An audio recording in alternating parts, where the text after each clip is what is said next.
Install, yang bikin melek hukum memang klinik hukum online. Itu analytical skill ya, skill kita dalam menganalisa suatu situasi atau suatu keadaan. Dalam praktek itu kan kita basically setiap hari akan menghadapi suatu, saya nggak mau bilang permasalahan ya, tapi suatu keadaan di mana kita harus mencarikan solusi.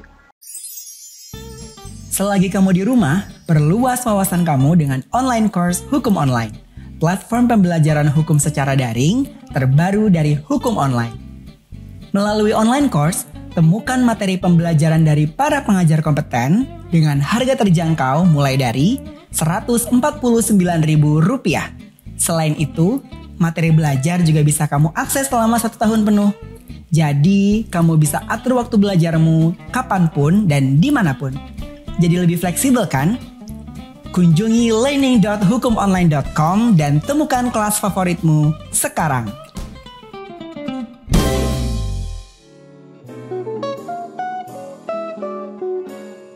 Halo, selamat sore teman-teman followers Klinik Hukum Online. Selamat datang di Instagram Live Klinik Hukum Online bersama dengan Magnus Law Office. Hari ini, sesuai dengan tema yang akan kita bawakan, kita akan ngomongin nih lebih jauh terkait apa sih yang bisa kita lakukan sebagai mahasiswa atau lulusan kuliah hukum setelah nantinya kita lulus dari Fakultas Hukum. Oh ya, sebelumnya teman-teman perkenalkan, aku Eriska, legal writer Klinik Hukum Online.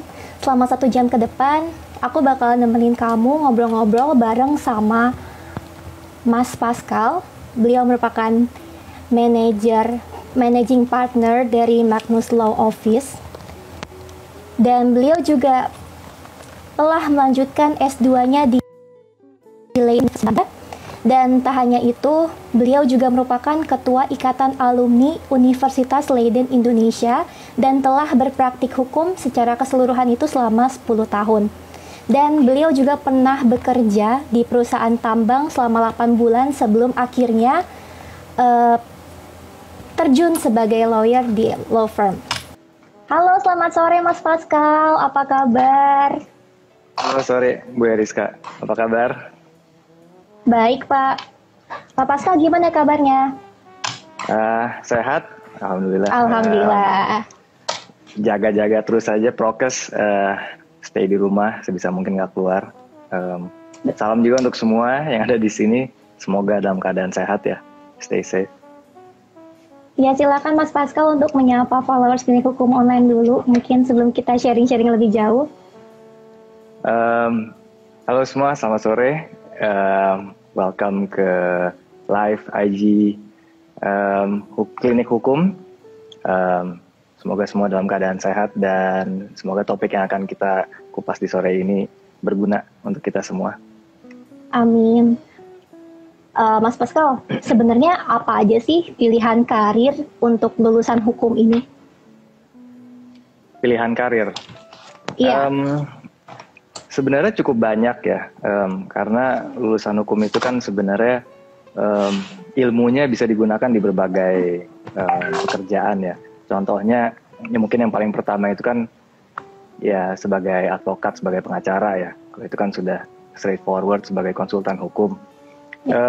Yang sering juga berguna itu kan saat alumni hukum ini bekerja di in-house legal misalnya, setiap perusahaan. Mungkin nggak setiap perusahaan, tapi kebanyakan perusahaan itu kan membutuhkan in-house pakar hukum ya untuk bantu mengoperate dan memanage kegiatan bisnisnya sehari-hari.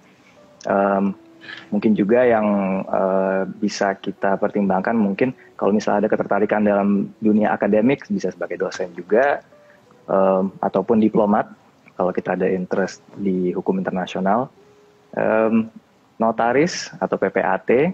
Itu juga saya banyak teman dulu yang lulus bareng sekarang praktek sebagai notaris.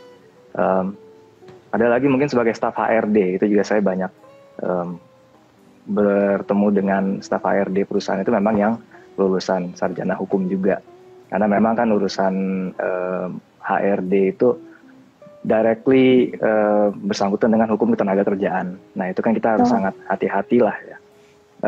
Mungkin bukan yang terakhir, tapi salah satu yang juga bisa dipertimbangkan setelah lulus sarjana hukum itu sebagai entrepreneur. Apakah kita mau membangun perusahaan sendiri? Tentunya karena kita sudah belajar hukum, kita tahu palingnya guidelines-nya seperti apa yang kita bisa dan tidak bisa jalankan gitu kan. Jadi sisanya kalau misalnya kita di intuisi bisnisnya bagus, itu kan dua pengetahuan yang pasti berguna. Betul, Tapi betul. mungkin Banyak ya. Nggak hanya ini ya, tapi Iya, mungkin yang ini hanya di antaranya aja ya. contohnya aja ya. Iya, betul. Karena emang sebenarnya hukum itu kan general ya, dan semua tempat itu pasti butuh hukum kan, karena semua lokasi, semua sektor itu pasti ada hukumnya gitu, jadi pasti bisa masuk kemana-mana. Ya, tadi juga mungkin ya menambahin dari Mas Pascal nih, mungkin bisa juga daftar CPNS ya, jadi analis atau hakim, jaksa, itu juga bisa. Dan mungkin disesuaikan juga dengan passion masing-masing ya, sukanya di hukum apa sih, apakah hukum ketenaga kerjaan, atau pertanahan, perdata gitu ya. Betul, betul. Emang banyak sekali opportunity yang bisa kita explore ya dari lulusan hukum ini. Jadi memang pertama kita harus tahu dulu persis kita ini passionnya di mana, di dunia hukum ini yang sangat luas, baru kita fokus untuk ngambil spesialisasi atau bidang tertentu gitu ya. Iya, betul-betul. Baik, selanjutnya ada pertanyaan kedua. Dalam praktiknya nih, banyak nih lulusan hukum yang masih bimbang nentuin apakah lebih baik dia kerja dulu atau lanjut S2 dulu. Nah, kalau menurut Mas Pascal, sebenarnya kapan sih waktu yang tepat untuk memulai pendidikan yang lebih tinggi, misalkan S2 gitu? Terus apa pertimbangannya? Oke. Ini topik yang cukup menarik ya, karena cukup banyak saya ketemu praktisi hukum atau bahkan mahasiswa yang baru aja mau lulus S1-nya ya.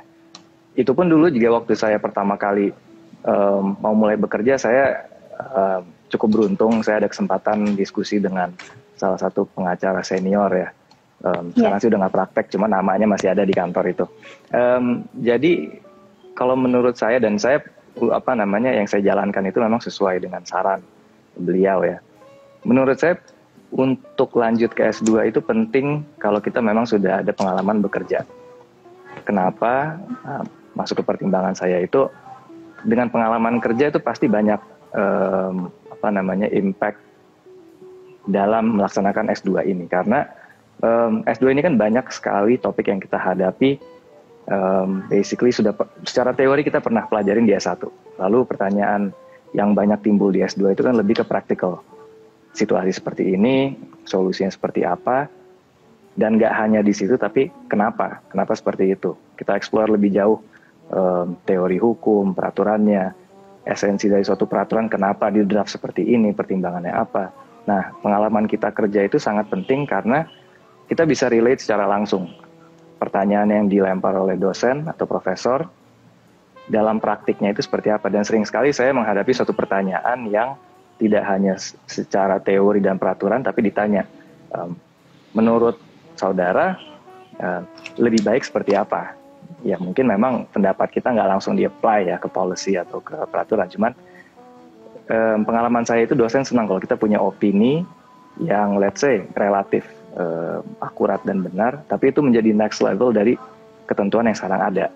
Apakah mungkin akan menjadi peraturan revisi di waktu yang akan datang? Tapi kalau kita bisa mengembangkan pemikiran atau pemahaman suatu peraturan itu, biasanya di S2 ini lebih berguna gitu ya, terutama secara praktek. Lalu juga kenapa sebelum S2 itu kita sudah baiknya bekerja. Kalau misalnya kita lulus S1, lalu kita langsung S2, memang kalau memang ada kesempatan, why not? Ini kesempatan baik, harus kita ambil. Tapi banyak juga saya diskusi dengan let's say pemilik perusahaan atau pemilik law firm yang di saat ada applicant atau calon advokat atau calon associate lah di law firmnya, lalu dilihat sudah S1 misalnya di universitas di Indonesia, lalu S2-nya sudah universitas di luar negeri, tapi zero experience, tidak ada pengalaman. itu jadi pertimbangan juga. Kenapa? Karena berarti perusahaan atau law firm ini tuh harus menyiapkan waktu dan effort untuk training. Karena teori itu kan nggak selalu bisa di-apply di lapangan gitu ya. Jadi itu pertimbangan juga. Jadi kita juga harus mempertimbangkan hal itu. Jadi semacam apa ya, over qualification lah sebenarnya. Lalu kenapa menurut saya baik juga untuk bekerja terlebih dahulu, karena tidak sedikit juga saya kenal di saat kita lulus hukum, kita merasa ini passion saya di hukum, bekerja setahun 2 tahun, lalu baru menyadari ternyata saya lebih tertarik bisnis, atau ternyata saya nggak terlalu seneng nih jadi lawyer, atau malah pengen jadi in-house legal. Di situ kan kita bisa decide, berarti S2-nya saya mau ngambil magister bisnis misalnya, atau ternyata saya lebih senang, saya mau coba explore arsitek. Nah itu kan sebenarnya yang S1 gelar SH itu boleh mengambil S2 yang non hukum. Tentu ada yang tertentu ya, cuman kita nggak membuang waktu dan effort langsung S2 dan ternyata pas kita praktek kita nggak enjoy. Mungkin itu penting dipertimbangkan juga. Dan mungkin pertimbangan saya yang terakhir adalah dalam S2 itu kan pasti seperti S1 kita banyak sekali drafting. Ada tugas paper, ada presentasi, dan lain sebagainya. Nah di saat kita bekerja itu kita kan mengalami exposure untuk korespondensi. Apakah itu dengan klien, ataukah itu dengan perwakilan dari institusi pemerintah, atau itu pun korespondensi internal dengan partner atau rekan kerja. Nah itu kan skill kita sebenarnya berkembang. Cara menulis yang baik, flow-nya seperti apa, bisa to the point. Ada juga yang sukanya memang ada elaborasi. Nah itu skill kan diasah secara tidak langsung. Jadi di saat kita S2 kita udah ada tuh skill-skill ini gitu. Mungkin kurang lebih itu ya, Bu Eriska. Iya, ternyata banyak banget ya pertimbangannya, dan memang benar ya sebenarnya pengalaman kerja itu penting apalagi buat lulusan hukum ya, karena apa yang kita pelajarin pas di kuliah itu pas nyampe di praktik ternyata beda, dan kadang mungkin kita kaget karena ternyata kok yang kita pelajarin ternyata di prakteknya ternyata beda ya sama yang kita pelajarin di kuliah gitu. Jadi dengan kita tahu prakteknya, kita bisa lebih paham ya sama situasi yang sebenarnya terjadi. Dan kita juga bisa lebih kritis juga ya dalam menanggapi apakah ada peraturan perundang-undangan yang mungkin kurang sesuai dan lain sebagainya gitu ya. Dan skill-skillnya ternyata berguna juga, skill-skill kita selama bekerja gitu ya, untuk S2 sama kayak tadi korespondensi hukum dan lain sebagainya. Kalau misalkan kita kaitkan sama PKPA nih, tadi ada juga yang sempat bertanya di awal-awal sebenarnya mendingan S2 dulu atau PKPA dulu ya. Terus sebenarnya PKPA itu bisa diambil oleh siapa aja sih? Silakan Mas. Itu mungkin balik lagi ya, tergantung kita long term plan-nya seperti apa. Karena kan memang untuk kita dapat license advokat itu kita harus PKPA dulu sebelum kita ujian. Nah, berarti kan kita harus bertanya ke diri kita sendiri. Apakah kita mau fokus untuk meningkatkan skill akademik kita dengan S2 atau kita mau langsung praktek? Apakah kita mau langsung kerja? Karena baik lagi, let's say kita baru lulus sarjana, kita decide ambil PKPA, lalu kita sebelum ujian malah memutuskan untuk S2. Nah, kita udah S2, lulus, kembali bekerja, baru kita mau ujian. Kemungkinan kan yang kita pelajarin di PKPA itu keburu lupa lah. Nanti kita memang tinggal belajar ulang ya. Cuman kan di saat kita PKPA tuh masih clear sekali tuh apa yang kita pelajarin. Nah, menurut saya sih nggak ada yang salah, tapi tergantung long term plan kita apa. Apakah kita mau prioritaskan pendidikan S2 atau kita prioritaskan kerja. Karena menurut saya kalau emang pengen kerja, bisa PKPA dulu, ujian, dapat license kan, sudah clear, baru kita bisa decide akan kerja atau S2. Nah itu juga sebaliknya. Jadi tergantung long term plan kita aja sebenarnya. Berarti sebenarnya untuk menentukan karir kita ke depannya, pertama-tama kita harus tahu dulu passion kita kemana, ketertarikan kita di mana, dan kita juga harus tahu ya goals kita tuh sebenarnya jadi apa gitu. Setelah kita tahu goals kita jadi apa, baru kita bisa nentuin ya langkah-langkahnya kayak gimana. Karena seperti yang tadi Mas Pascal bilang nih, mungkin orang yang mau jadi advokat sama orang yang mau jadi dosen pasti kan path-nya beda ya. Kalau mau jadi advokat mungkin setelah S1 ambil PKPA.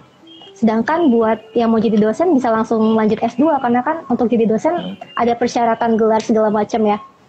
Oke teman-teman udah kejawab ya. Jadi sebenarnya langkah-langkah apa yang akan teman-teman ambil selanjutnya ini tergantung lagi, kembali lagi ke tujuan teman-teman tuh mau jadi apa sih di karir hukum ini.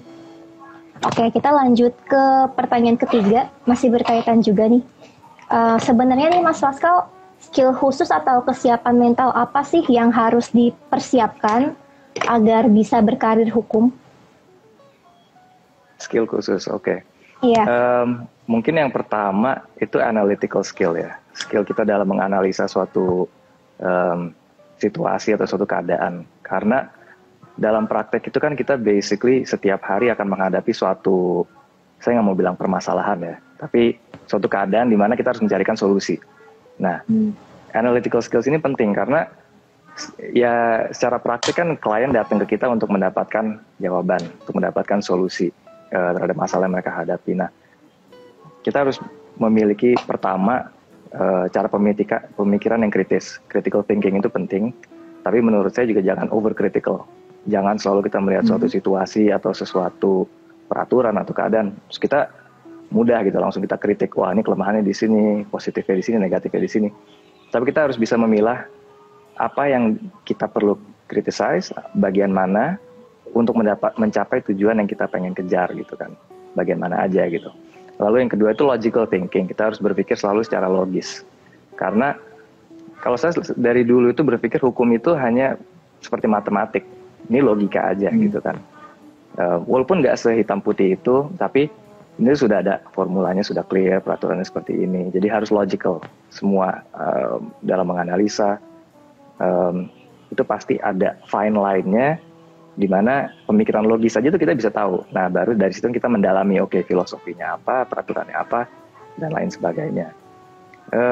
Lalu juga masih dalam topik analytical thinking itu adalah problem solving skill kita harus tajam ya. Kita harus punya skill untuk menyelesaikan suatu permasalahan, dan mungkin di situ juga kita harus punya semangat ya untuk memang men-solve permasalahan ini gitu. Karena mungkin kita saat kita menghadapi jalan buntu, kita nggak dapat solusi, nyerah. Nah itu jangan gitu. Terus saja kita harus gigih dan mau kalah lah. Yang kedua itu skill, mungkin communication skill. Nah di sini maksud communication skill yang pengen saya sampaikan itu komunikasi dua arah ya. Jadi nggak hanya kita sebagai konsultan atau praktisi hukum yang memberikan saran, pendapat atau opini, tapi kemampuan kita untuk mendengar itu juga penting. Kemampuan kita untuk bisa memilih informasi penting untuk kita catat, untuk kita serap. Jadi nggak selalu semua informasi kita serap, kita dengar, habis itu jadi overload. Nah kita harus bisa tuh, kita dengerin pembicaraannya, kita pilih mana topik yang penting, dan dari situ baru kita gunakan untuk mencapai objektif kita. Communication skill lain itu misalnya negotiation skill itu juga penting, karena kita akan berhadapan sering dengan klien atau counterparty. Presentation skill juga harus bagus, karena kita akan sering mempresentasikan suatu solusi atau struktur bisnis misalnya dalam pendirian suatu perusahaan, dan kita harus mempresentasikan saran kita dalam cara yang tepat, di mana klien ini bisa memahami dengan mudah, dengan cepat, dan intinya langsung bisa disampaikan. Mungkin selain itu juga skill dalam penulisan dan komunikasi. Karena kita akan sering sekali korespondensi, kita akan sering sekali ngedraft surat formal, surat pernyataan. Nah itu tata bahasa penulisan itu penting, dan juga cara kita berkomunikasi dengan orang lain itu juga penting. Kita harus punya skill untuk bisa mengidentify sedikit lah paling nggak karakteristik lawan bicara kita, untuk tahu oke, karakter seperti ini biasanya nggak senang kalau saya terlalu banyak ngomong, persingkat langsung intinya. Lalu kalau misalnya kita lihat, oke, kelihatannya dia senang yang lebih deskriptif. Nah, kita juga gaya bahasa kita kan berubah jadi lebih elaboratif gitu. tadi juga Ibu tanya permasalahan mental ya, mentalitas untuk bekerja Iya, di betul. law firm. Mungkin 4 yang penting bagi saya itu adalah pertama dedikasi. Kita harus benar-benar mendedikasikan diri kita ke craft kita ini, ke hukum, ke praktek kita. Karena ya seperti kita semua tahu kalau misalnya kita lawyering itu udah pasti akan kejadian kita lembur. Dan mungkin lemburnya itu berhari-hari, bahkan sampai audit perusahaan ke luar kota, bahkan sampai masuk ke hutan-hutan untuk ngecek aset perusahaan. Jadi itu kan menyita banyak waktu kita dari keluarga, dari kerabat, dan itu memang harus ada sedikit dedikasi untuk ini yang harus kita kerjakan, kita harus jalanin gitu. Juga kompetitif itu penting, satu mental kita untuk bersaing. Tapi mungkin di sini juga saya sarankan kita harus juga sportif, dalam arti kita kerja di satu kantor misalnya, timnya let's say ada 10 orang, kita secara tidak langsung kan compete, kita bersaing dengan teman kita sendiri, dengan rekan kita satu meja, rekan kita di di sisi kanan, sisi kiri. Tapi kita juga harus sportif, di mana dalam arti kalau rekan kita ada prestasi, memang dia memecahkan suatu perkara yang bagus, ya kita harus terima. Dan itu kan kita harus ambil sebagai pelajaran. Oh, dia berhasil karena cara kerjanya seperti ini, oh dia berhasil karena metodenya seperti ini. Nah itu kan harus kita serap, jadiin pelajaran gitu. Jangan kita kompetitif, begitu ada yang berhasil kitanya jadi ngiri gitu ya. Yang terakhir itu mungkin kita juga harus ada karakter, dalam arti kita bisa mengekspresikan diri kita sebagai diri kita sendiri gitu. Kita tidak mengimitasi orang-orang. Bagaimana kita membawa diri, tutur bahasa kita, table manner juga penting. Misal kita meeting sambil let's say makan malam sama klien, kita harus ada etika lah ya. Bagaimana cara membawa diri itu menurut saya penting. Dan juga mungkin saya juga harus tekankan ini beberapa yang mungkin bukan dititipkan tapi tips lah ya dari senior lawyer yang tadi saya sempat bilang. Oh, iya. 2 hal yang selalu mungkin tidak selalu dijelaskan, cuman ini 2 hal yang pada saat saya tanya tips bagi saya untuk melaksanakan praktek hukum ini. 2 hal yang dia bilang hanya kejujuran, honesty, dan integritas. Itu menurut dia kita harus terus berpegang teguh ke sini. Kenapa? Karena kita sebagai penasehat, konsultan hukum, sangat mudah kita untuk memberikan nasihat yang klien pengen dengar. Oh, klien pengen seperti ini, kita bilang bisa aja. Yang penting kerjaannya masuk misalnya. Itu kan jadi objektif gitu kadang-kadang. Cuman yang kantor saya pribadi dan kantor saya terapkan itu memang integritas dan kejujuran itu penting. Kalau misalnya memang tidak bisa, jangan sungkan untuk ngomong dengan klien. Tidak bisa. Mungkin klien kecewa, mungkin marah-marah, tapi disitulah integritasnya gitu. Kita punya nilai, kita punya etika dan standar. Kalau misalnya memang tidak, kita harus jujur. Dan menurut saya itu akan untuk long termnya lebih berguna buat kita. Betul. Mungkin itu ya Bu ya, skill dan mentalitas mungkin kira-kira Iya. itu sih Bu. Oke, kita lanjut ke pertanyaan terakhir. Mas Pascal kan udah berpraktek hukum selama 10 tahun ya. Dan sebelum jadi lawyer juga pernah jadi in-house counsel di perusahaan. Nah, kalau berdasarkan pengalaman Mas Pascal nih, sebenarnya apa aja sih tips dan trik bagi lulusan hukum agar dapat berkarir sebagai advokat? Oke. Bisa berkarir maksudnya dalam arti apply ke law firm? Iya, bisa apply dalam apply dan sekaligus prakteknya. Mungkin dari apply-nya dulu kali ya. Karena mungkin masih banyak yang deg-degan, takut apakah kalau masuk law firm itu harus bisa bahasa Inggris atau apa sebagainya. Mungkin bisa dijelasin juga, Mas. Oke. Mungkin tips untuk kawan-kawan kita yang baru mau apply di law firm. Pertama itu yang pertama pasti harus percaya diri. Karena saya selalu beranggapan kalau kita tidak yakin dengan diri kita sendiri, orang lain juga bagaimana orang lain akan yakin dengan kita sebagai konsultan, ya, sebagai penasehat. Jadi confidence itu menurut saya sangat penting. Tentunya kita harus pastikan yang kita bawa ini memang berkualitas gitu ya. Maksudnya kualitas yang kita bawa nih akan menguntungkan kantor yang kita apply. Dalam arti jangan kita maksudnya nggak mau. Saya gini, salah satu yang penting itu adalah bahasa menurut saya.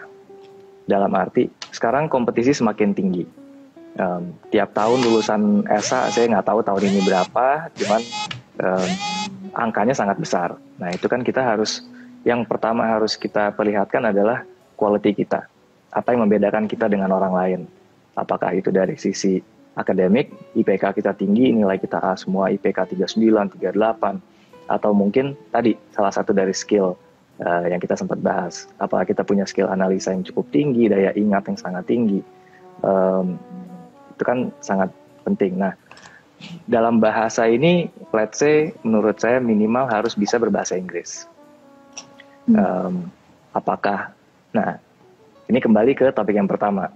Di saat kita demonstrate confidence kita, di saat kita apply, itu kita harus pertama sudah langsung demonstrate melalui CV kita. Di saat kita apply ke suatu kantor, CV kita jelaskan kan, apa aja prestasi kita, pendidikan kita seperti apa. Ada kantor-kantor yang pengen tahu melebihi dari aspek akademik, hobinya apa, lalu secara karakter seperti apa. Ada juga kantor-kantor yang hanya pengen tahu akademiknya seperti apa dan segala hal yang berkaitan dengan hukum. Ada juga yang pengen tahu lebih. Nah, bagaimana kita demonstrate skill kita? Ini kan hanya CV dan aplikasi sebenarnya. Dari gaya berbahasa kita. Di saat kita apply, kita kirim cover letter, kita email ke recruitment partner, ke managing partner, atau staff HRD misalnya. Itu kita harus prepare seolah-olah kita ini sudah mulai bekerja. Kualitas dari emailnya, apakah itu dalam bahasa Indonesia atau Inggris, tutur katanya sudah baik, bahasanya bagus, benar gitu ya. Itu kan sudah mendemonstrate skill kita. Nah itu tuh biasanya juga bisa eye catching lah, menangkap mata si yang baca, sesimpel itu gitu. Oh ya ini draftingnya bagus, padahal hanya cover letter gitu. Di situ aja kan kita sudah timbul penasaran. Oke, kita coba ngobrol deh. Bagaimana nih keberlanjutannya. Lalu itu dari sisi aplikasi ya. Kalau misalnya tips juga untuk bekerja di law firm itu kita harus mempunyai cara berpikir yang inovatif. Karena suatu kantor itu kan keseringan memang sudah ada suatu sistem, suatu SOP, suatu culture yang sudah terbentuk. Di saat kita datang, kita mungkin kan kadang mikir, oh saya anak baru, saya ngikut sistem aja seperti apa. Tapi ada kalanya memang di saat kita datang dengan pemikiran yang inovatif, kita bisa memberikan saran ke rekan kita, ke senior kita, ke partner dari law firm-nya. Misalnya kita melihat sesuatu yang mungkin bisa diperbaikin, kita harus cukup confident untuk bilang, oh Pak, Bu, kenapa nggak ininya dibikin seperti ini? Berani aja gitu, jadi harus inovatif dan confident. Yang ketiga, balik lagi sih, jujurlah dalam bekerja. Jadi di saat kita melaksanakan tugas, kalau misalnya kita dikirim keluar kota untuk audit, misalnya kita diberikan kepercayaan untuk drafting suatu email langsung dengan klien, kita buat kesalahan, lebih baik kita jujur karena di situ memang partners dan rekan-rekan kita akan lebih senang. Kenapa? Karena kalau misalnya memang ada kesalahan dan kita jujur, kita angkat topik ini, kan mencari solusi untuk memperbaikinya lebih mudah. Jadi kembali lagi ke salah satu skill yang tadi saya bilang, kita harus selalu jujur ya. Dan yang terakhir mungkin proaktif. Ada hari-harinya pasti di suatu law firm itu bobot kerja yang didistribusikan ke kita itu sedikit, mendadak suatu hari ada yang banyak. Nah di saat kita proaktif, itu kan sebenarnya satu, menguntungkan si kantor karena ada bantuan dalam menyelesaikan suatu perkara atau menyelesaikan pekerjaan. Tapi yang kedua juga itu kan sebenarnya memberikan kesempatan kita untuk ke-expose ke suatu project lain. Yang mana kalau kita diam-diam aja ya mungkin enak ya, kita bisa duduk, pura-pura sibuk atau apa gitu. Tapi di saat kita proaktif, secara long termnya itu kan lebih berguna, kita ke-expose. Oke, saya sekarang lagi nggak ada kerjaan sama sekali karena kemarin sudah selesai. Tapi teman saya ini lagi ngerjain ada akuisisi perusahaan, misalnya perusahaan let's say otomotif. Kita ikut aja kan, bisa kita nanya ke partnernya atau ke atasan senior gitu ya. Boleh nggak saya join? Oh boleh, silahkan bantu. Oke, kamu kerjain bagian ini.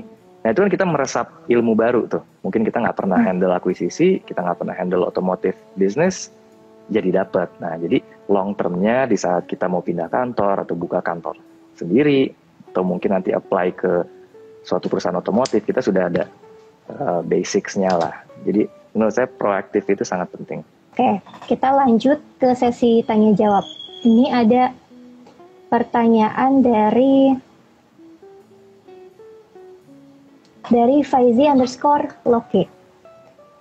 Nah, gimana sih caranya kalau misalkan dia seorang lulusan hukum ini baru selesai PKPA nih, tapi dia belum punya relasi ke kantor-kantor hukum ini, gimana cara memulainya?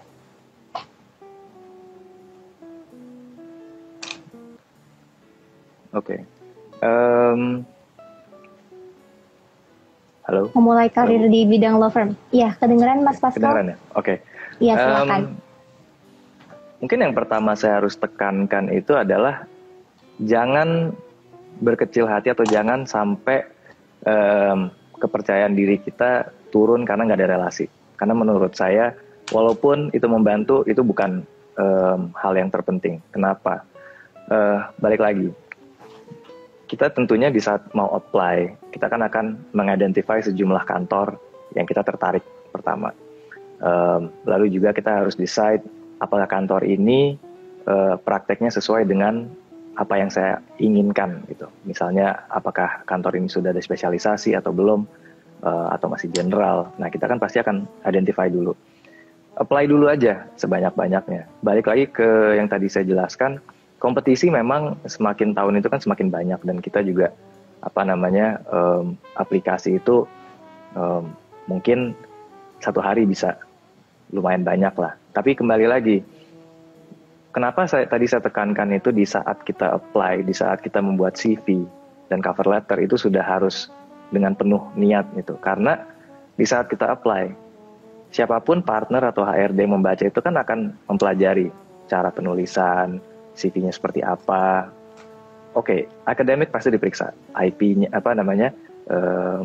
nilai-nilainya, tesisnya mungkin judulnya juga bisa menarik. Jadi kalau saran saya sih, buat CV dan cover letternya dengan serius, dengan tata bahasa yang bagus, deskriptif, tidak terlalu panjang-panjang, intinya sangat clear, jelaskan diri Mas Faizi, jelaskan kenapa pengen jadi lawyer, apa yang membuat hukum itu menarik, lalu yang dicari itu apa. Buatlah dalam satu surat yang sangat well written ya, yang tertulis dengan baik, lalu apply aja. Dan jangan pernah membiarkan rasa karena belum keterima terus kita ngerasa gagal gitu. Jangan, terus aja. Tapi memang kita harus pertimbangkan juga, mungkin karir kita akan take off apabila kita mulai di in-house. Seperti saya, mulai dulu di perusahaan. Di situ kita ke-expose hanya dengan satu bidang usaha. Waktu itu saya tambang, hanya itu yang saya ngerti. Tapi dari situ, kita sudah ke-expose paling nggak untuk drafting kontrak, atau memeriksa lah paling nggak kontrak, drafting surat. Itu udah nambah skill. Nah dari situ, kita bekerja, let's say setahun, 2 tahun, mulai lagi apply. Kalau memang kita masih Mas Faizi ini masih berkeinginan di law firm, coba lagi, jangan pernah menyerah gitu Mas, karena memang saya paham betul kompetisi itu memang berat, tapi kalau misalnya memang ini bidang yang Mas senang, ya kita harus fight terus Mas. Semoga. Oke, kita lanjut ke pertanyaan selanjutnya. Nah, ini ada pertanyaan menarik juga nih dari Aksira. Bagaimana cara memulai karir lawyer kalau selama jadi kuliah itu jadi kupu-kupu? Jadi kuliah pulang, jadi CV-nya tuh kosong gitu. Gimana nih Mas? Silakan. Oke. Kita tapi ya kuliah pulang kan, tapi tetap sebenarnya kan kita masuk kelas, kita dapat nilai. Let's say kita di kampus itu nggak terlalu aktif. Saya pun juga dulu salah satu mungkin hal yang saya agak menyesal kalau mikir ke belakang. Saya juga dulu kuliah pulang, tapi menjalin relasi lah ya dengan teman-teman seangkatan satu kampus. Tapi nggak masalah menurut saya, karena di CV itu kan pun kita jelaskan IPK kita berapa, nilai-nilai kita seperti apa. Kita juga bisa describe kita sebagai karakter itu seperti apa, apakah kita punya teamwork tinggi, kita punya dedikasi, kita punya komitmen, kita punya drive untuk sukses. Itu pun kan jadi pertimbangan. Jadi nggak perlu CV yang warna-warni, saya organisasi sini, saya ketua organisasi apa, lalu saya udah dapat penghargaan ini itu. Tentu itu ada impact, ada poin plus, tapi jangan pemikiran hanya itu yang dipertimbangkan juga, karena karakter itu main peran yang sangat penting gitu di saat kita interview. Nah, kalau secara karakter kita bisa kita presentasikan dengan baik dan partnersnya pun impress, permasalahan kita dulu jadi anggota, ketua atau penghargaan dan lain-lain itu jadi irrelevant sebenarnya. Jadi nggak masalah menurut saya.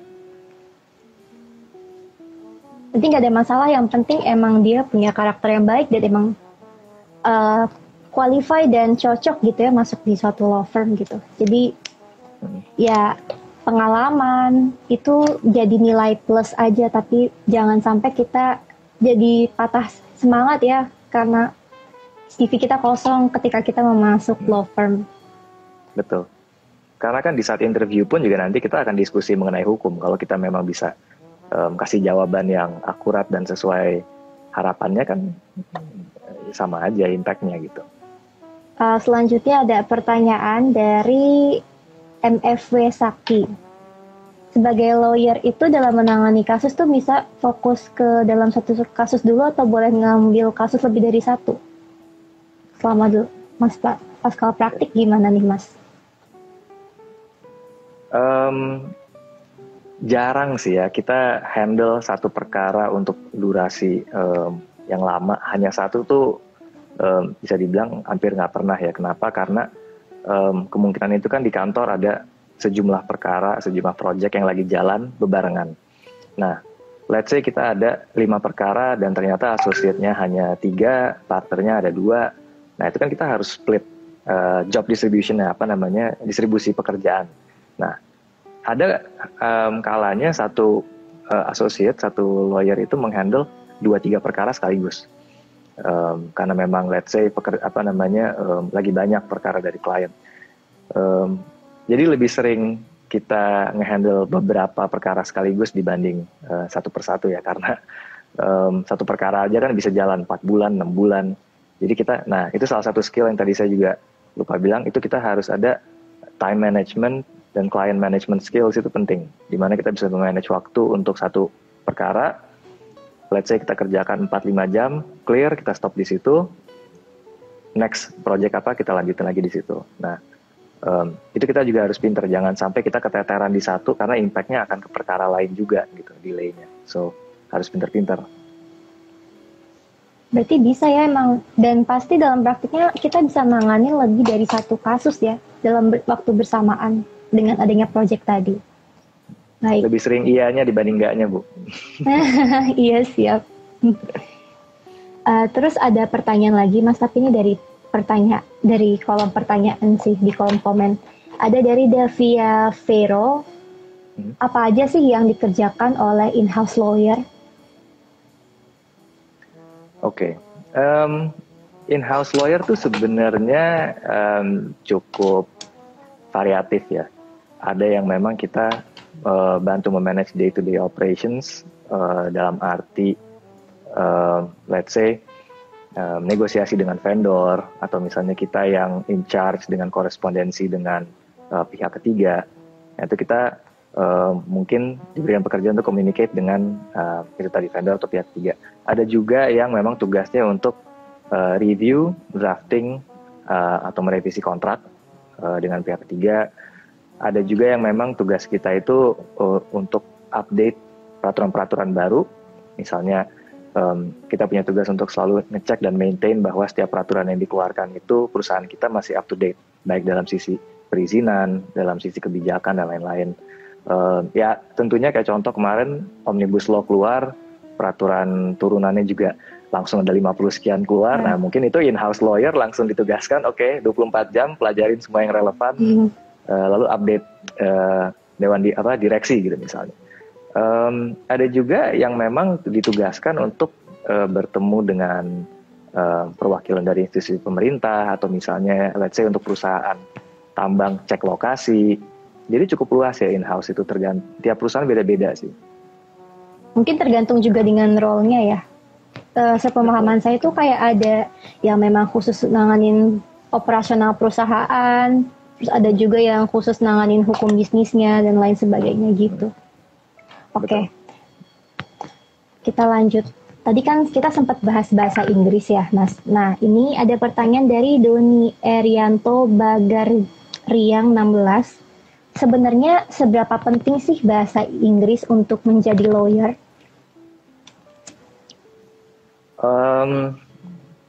Menurut saya sekarang udah sangat penting, Mas. Tadi saya sempat bilang kan bahasa itu suatu skill yang menurut saya sangat penting. Kenapa? Karena let's say Mas apply ke suatu law firm yang client base-nya itu internasional. Ini ada 2 impact nih, Mas.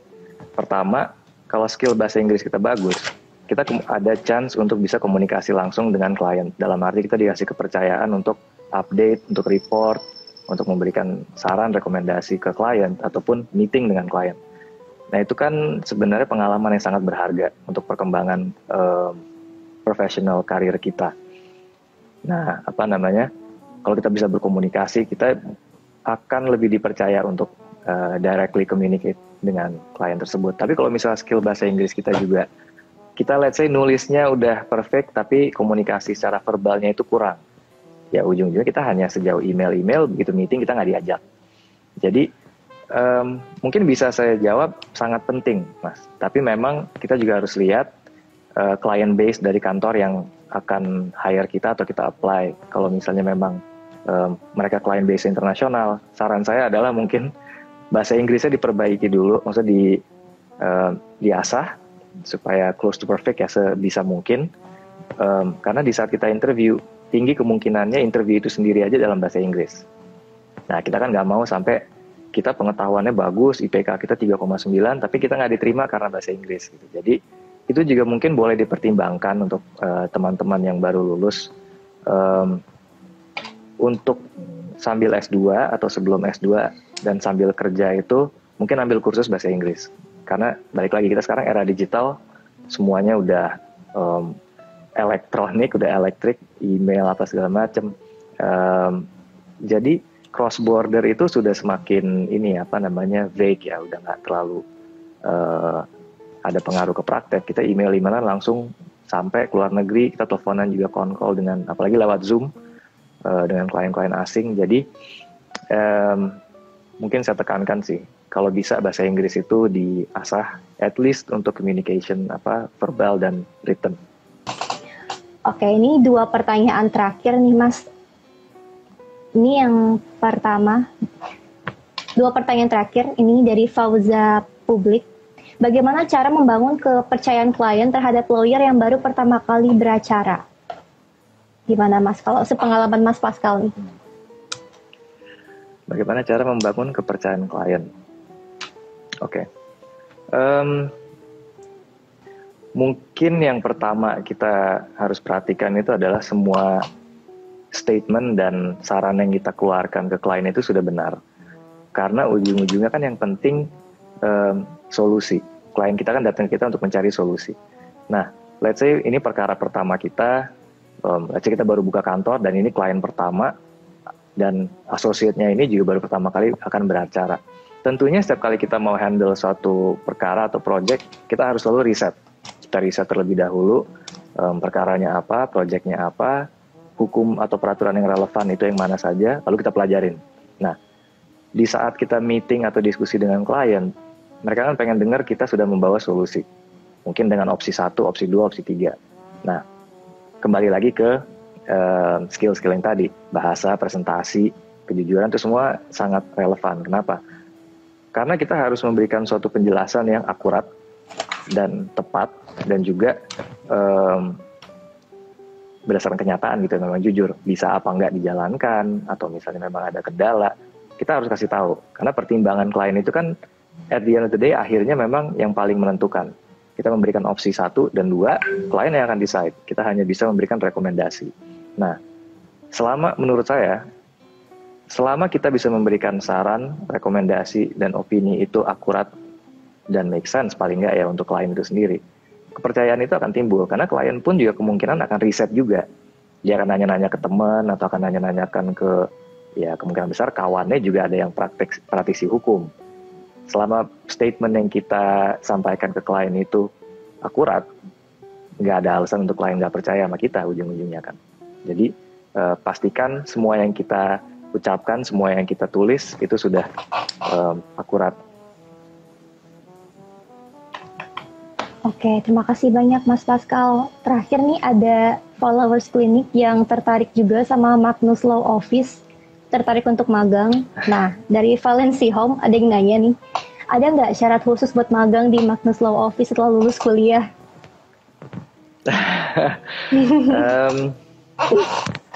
Syarat khusus, oke, mungkin ini ya, kita kan juga di kantor memang seperti tadi kita sempat jelaskan masalah bahasa. Mungkin dari sisi corporate legal service kita mayoritas sekarang lagi asing. So bahasa buat kita sangat penting, dalam arti mahasiswa magang atau associate kita atau partner kita itu harus bisa berkomunikasi dengan semua klien, baik itu yang local Indonesian clients dan juga yang klien internasional kita. So mungkin kantor kita itu menerapkan setiap team member kita itu harus at least bisa berkomunikasi dalam bahasa Inggris dengan baik dengan klien. So mungkin kita syarat khusus mungkin bisa dibilang nggak ada juga ya, selain memang kita pengetahuan hukumnya sudah memang bisa berguna bagi kantor. Cuman bahasa, balik lagi, buat saya itu sangat penting. Kalau misalnya kita skill bahasa Inggris sudah bagus, tentunya pasti akan berguna dan kantor kita juga pasti akan benefit. So mungkin itu ya, selain pengetahuan hukum yang sudah baik. Dengarkan obrolan seru lainnya di playlist Install Law hanya di YouTube channel Klinik Hukum Online.